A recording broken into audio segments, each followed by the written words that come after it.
बिस्मिल्लाहिर्रहमानिर्रहीम अस्सलाम वालेकुम। Welcome to food with Sana Ali kitchen में। आज मैं आपके साथ स्वीट डिज़र्ट की ऐसी रेसिपी शेयर कर रही हूँ जो हम बिना चूल्हा जलाए तैयार करेंगे 10 मिनट में। इफ्तार स्पेशल, ईद स्पेशल ये डिज़र्ट है। जो भी खाएगा आपसे रेसिपी पूछे बिना बिल्कुल नहीं जाएगा। और बच्चे जो हैं बार बार फरमाइश करके आपसे ये रेसिपी बनवाएंगे। चलिए जी बनाना शुरू करते हैं। बहुत ईजी, बहुत ही यमी और रिच सी ये रेसिपी। सबसे पहले हमने 4 स्लाइस ब्रेड की ले लिए हैं और बिल्कुल ताज़ा और फ्रेश ब्रेड ली है। इसकी साइड्स को हम निकाल देंगे, जो ब्राउन वाला पार्ट है, और इसको हमने छोटे छोटे टुकड़ों में काट लिया है। आप रफली तोड़ सकते हैं। एक मिक्सी जार में हम इसको डाल देंगे। बहुत ही इजी सी रेसिपी है और 10 मिनट में ये बन के तैयार हो जाती है। अब आप कोई भी बिस्किट ले सकते हैं। मैंने कैफ़े लिए हैं, आपने अपनी पसंद के कोई भी बिस्किट ले सकते हैं। याद रखिएगा कि क्रीम वाले बिस्किट ना हो और चॉकलेट वाले। ये सभी तोड़ के हमने इसमें शामिल कर दिए हैं। हैंड ब्लेंडर की मदद से हमने इसको अच्छे से पीस लिया है, आप देख सकते हैं। एक बाउल में हमने इसको शिफ्ट कर दिया है।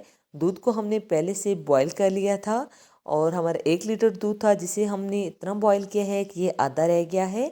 वो दूध हमने इसमें शामिल कर दिया है। बहुत ही क्रीमी बिल्कुल दूध हो चुका था। 1/4 टीस्पून हमने इसमें इलायची का पाउडर शामिल कर दिया है। इससे बहुत ही अच्छी खुशबू और फ्लेवर आएगा। हैंड विस्क की मदद से इसको हमने अच्छे से मिक्स कर लेना है। अब अगर आपके पास हैंड ब्लेंडर है तो आपने हैंड ब्लेंडर से इसको बिल्कुल क्रीमी कर लेना है, वरना तो जूसर जग हर घर में मौजूद होता है, उसमें आप डाल के इसको जो है बिल्कुल इस तरह से क्रीमी कर लेना है। आप टेक्सचर देख सकते हैं, ये कितने अच्छे से बिल्कुल सॉफ्ट और बिल्कुल यकजान बिल्कुल क्रीमी हो चुका है। अब हम इसमें कटे हुए बादाम शामिल कर देंगे। आप कोई और ड्राई फ्रूट शामिल करना चाहें तो वो भी कर सकते हैं, और अगर स्किप करना चाहते हैं तो स्किप भी कर सकते हैं। इसको हमने अच्छे से मिक्स कर लेना है। अच्छी तरह से मिक्स करने के बाद हमने एक एयर टाइट डब्बा ले लिया है, जिसमें हमने इसको जमाना है। आपने भी जिस डब्बे या डिस्पोजेबल में जमाना हो, इसमें जो है इसको डाल दें। आप देख सकते हैं कितना क्रीमी सा ये मिक्सर जो है लग रहा है।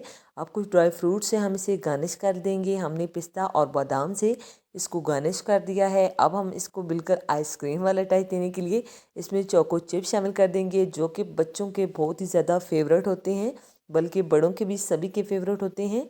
इसको हमने 4 से 5 घंटे तक अच्छे से जमा लेना है। ये इफ्तार में भी बहुत अच्छा लगेगा खाने में, और ईद दावतों में भी आप इस रेसिपी को ट्राई कर सकते हैं। ट्रस्ट मी, बहुत ही इजी और बहुत ही कम बजट में जो है ये रेसिपी तैयार हो जाती है।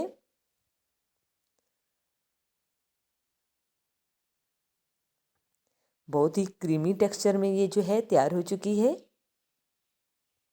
इसी दौरान अगर चैनल पे नए हैं और अभी तक आपने हमारे चैनल को सब्सक्राइब नहीं किया तो जल्दी से अपनी आप ही के चैनल को लाइक कर दीजिए, सब्सक्राइब, और फैमिली और फ्रेंड के साथ शेयर भी ज़रूर करना है। ऐसी नई नई यमी और हेल्दी रेसिपीज़ देखने के लिए इफ्तार special, Eid special, chicken biryani recipes और बहुत सारी नई नई यमी और हेल्दी रेसिपीज़ देखने के लिए अपनी आप ही के चैनल को ज़रूर सब्सक्राइब करें। ये आपकी तरफ से एक गिफ्ट होता है, एक इनाम होता है। ओके जी, अपना ख्याल रखिएगा। नेक्स्ट मुलाकात होगी किसी नई यमी और हेल्दी रेसिपी के साथ। फ़ी अमानिल्लाह, अल्लाह हाफ़िज़।